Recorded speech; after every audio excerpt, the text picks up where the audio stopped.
देखिए, जनता के साथ पिछले 5 साल में एनडीए गठबंधन ने मिलकर काम किया है और एनडीए गठबंधन ने जनता के विषयों पे काम किया है और जिस विकास के एजेंडे से हम गए, जिस जनता के विश्वास के साथ गए, निश्चित रूप से जनता ने भी अपना विश्वास हम सबके साथ हर पूरे कैंपेन में व्यक्त किया है।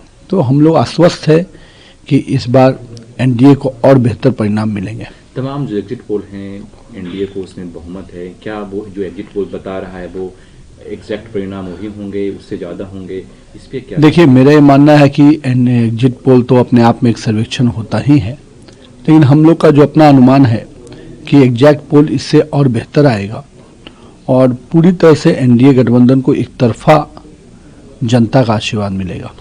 आरजेडी ने एक ट्वीट किया है, तमाम जगहों से सीसीटीवी फुटेज जो है वो बंद किए जा रहे हैं कंट्रोल रूम से जहाँ पे ईवीएम रखा गया है।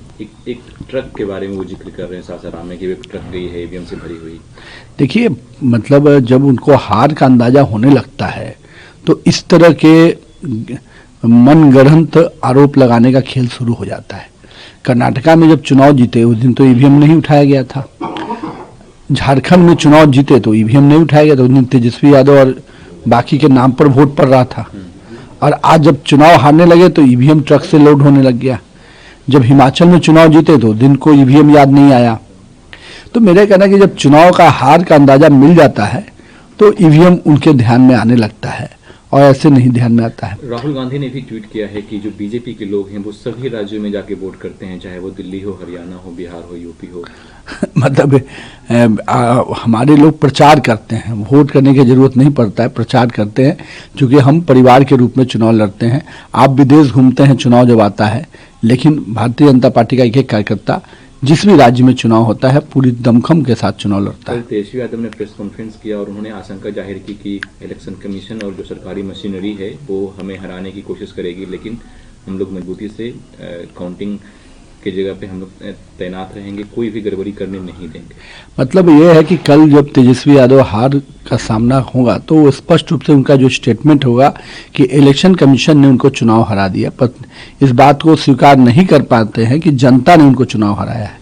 और यही प्रवृत्ति जो उनकी है कि संवैधानिक ढांचाओं पर सवाल उठाने का, इसीलिए जनता हर बार उनको करारा जवाब देती है। लेकिन अभी भी समझने की उनको हिम्मत नहीं जुटा पा रहे हैं समझने की कि ये एक्चुअल हार उनकी है, जनता ने उनको नकारा है।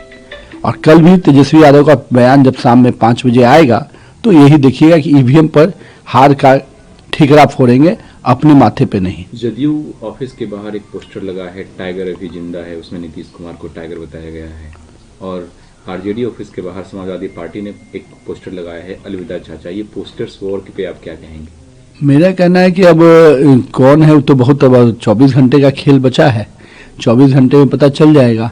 लेकिन स्पष्ट रूप से नीतीश कुमार के नेतृत्व में जिस प्रकार से विकास के 20 वर्ष पूरे हुए हैं, निश्चित रूप से एक जनता का नेतृत्वकर्ता के रूप में नीतीश कुमार हमेशा नजर आए। क्या मुख्यमंत्री नीतीश कुमार ही होंगे? इसमें कहीं संशय के विषय आप लोग के मन में नहीं होनी चाहिए। नीतीश कुमार के नेतृत्व में ही हम लोगों ने चुनाव लड़ा है और नीतीश कुमार ही नेतृत्व करेंगे।